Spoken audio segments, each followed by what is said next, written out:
Hey everyone, it's Rob, and today I'm going to be sharing everything I did all around Seattle in just 1 week. I actually visited Seattle from Florida.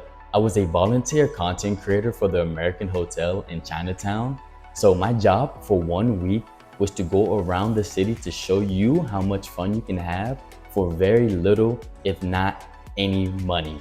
That's because everything on this list that I did was, if not extremely affordable, completely free. Also, the metro buses take you all around the city. So even if you didn't have a car, like I didn't have a car, the metro bus took me pretty much exactly where I needed to go. Okay, for those who do not know, Seattle, Washington is actually in the upper left corner of, of the United States of America, and it's in actually the PNW, which is short for the Pacific Northwest, which is actually short for the best part of the United States, at least in my honest opinion. Okay, the first place I had the honor of visiting was Gasworks Park. It's located north of Lake Union, which allows you to see the whole city. This is where I seen the Space Needle for the very first time. People definitely take advantage of the lake. I seen some people kayaking. I even seen some planes landing and taking off right from the lake. I didn't stay, but normally during sunset, you'll see tons of sailboats. It's actually quite a nice view. You get the lake, you get the sailboats, you get the city skyline, and then you have this gorgeous sunset in the back. It's definitely worth a visit. Next, I headed over to Amazon Go, which is Amazon's cashierless. Yes, cashierless storefront. All you had to do is scan your app, or you can register your palm, which is what I did. And I'm not a big fan of technology, but it was too intriguing for me not to try it.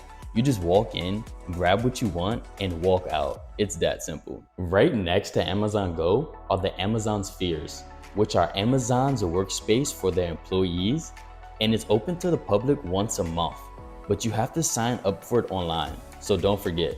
Then we have Ferry Park, which is a true icon to Seattle and a top tourist attraction. At Ferry Park, you are able to see the entire city. And on a clear day, you can see Mount Rainier in the background, which takes the view to a whole nother level, especially at sunset. Next on the list, we have Pike Marketplace, which is a local farmer's market with tons of fresh fruit, seafood. Even the first Starbucks is located here.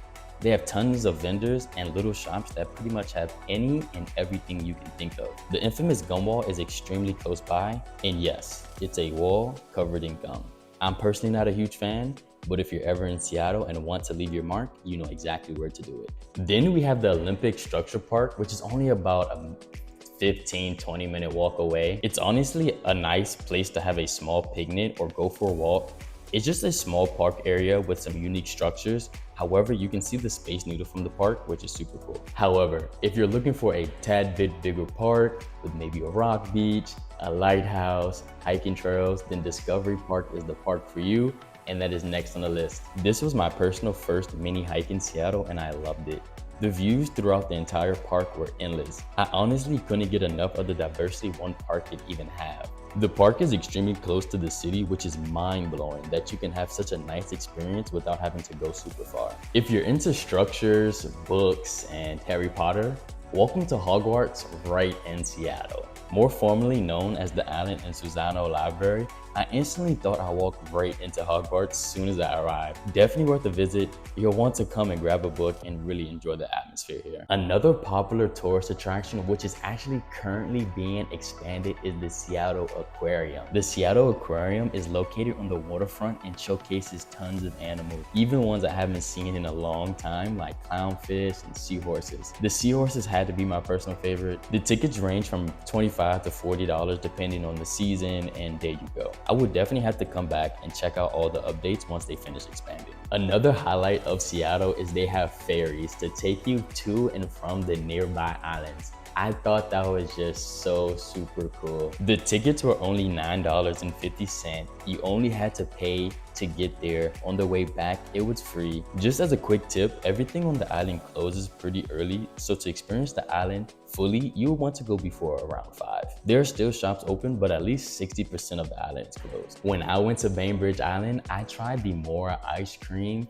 and that ice cream is worth a trip to Seattle in itself. I'm actually thinking about taking a trip as we speak to Seattle just for this ice cream. I actually paid the $10 ferry just to go back to get some more before I actually left Seattle. That's how good it was. Okay, when we think Seattle, we think Seahawks, don't we? If you're in town during football season, taking a stop at the Lumen field to watch a game never hurts anybody.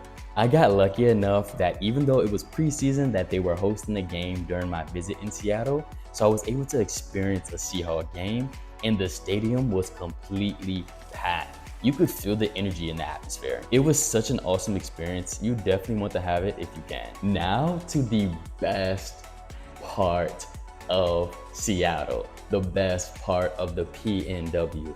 Who goes to Seattle? Who goes to the West Coast without hiking? The best part, here we are, we're here, we're hiking, and Mount Si is where I'm headed. Okay, a little backstory. So I'm in Seattle, no car, at a hotel in the city, knowing that I can do everything in the city, which is lovely, but I love to hike. It would be such a shame to come all the way to Seattle and not be able to do the one thing I would want to do if I'm in Seattle. But luckily, at the place I was volunteering, the manager informed me that on the weekends during the summer, the buses actually take you to some of the popular trailheads. When he told me this, my heart dropped. I was so filled with so much joy, honestly. I couldn't even fathom a response because I was so jubilant. So once he told me that, that was definitely in my calendar. So Saturday comes and I get on the bus to take me straight to Mount Si. And mind you, they do take you to a few of the popular trailheads. Mount Si is the most strenuous. The bus ride was about 30 to 45 minutes, not too bad at all. There are much easier trails the bus drops you off to as well. However, Mount Si is 8 miles round trip, and you can expect to spend about 4 hours on this hike. I went all the way to the top, even climbing the haystack as the natives call it. The view was beyond spectacular and definitely worth every second of the hike. The next day, I took that same bus to take me to the town before the trails, because on the other side is actually a waterfall. So I got dropped off at the town before the trails and walked to the waterfall, Snoqualmie Falls. The best waterfall I've personally ever seen. The only complaint I have about it is you walk right up to it. Like there's a path right to it. You don't have to hike for it, which is good for some people because, they might not be capable of handling a hike, but a view like that deserves some type of effort into it, at least in my personal opinion. But nonetheless, to be able to drive 30 minutes from Seattle and to drive up to this view, if you don't see this while you're in Seattle, I just don't know. I don't know what you're doing. Okay, and that pretty much sums up the main attractions that were worth sharing in this video to you in just 1 week. If you are a native or if you are someone who's been to Seattle and thinks I missed a spot that should have been undoubtedly on this list, please leave it in the comments because Seattle, I'm coming back. If for nothing else, that ice cream.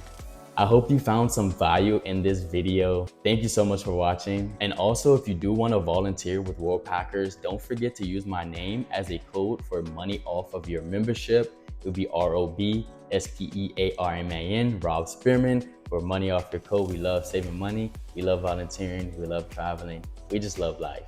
Nos vemos pronto. See you soon.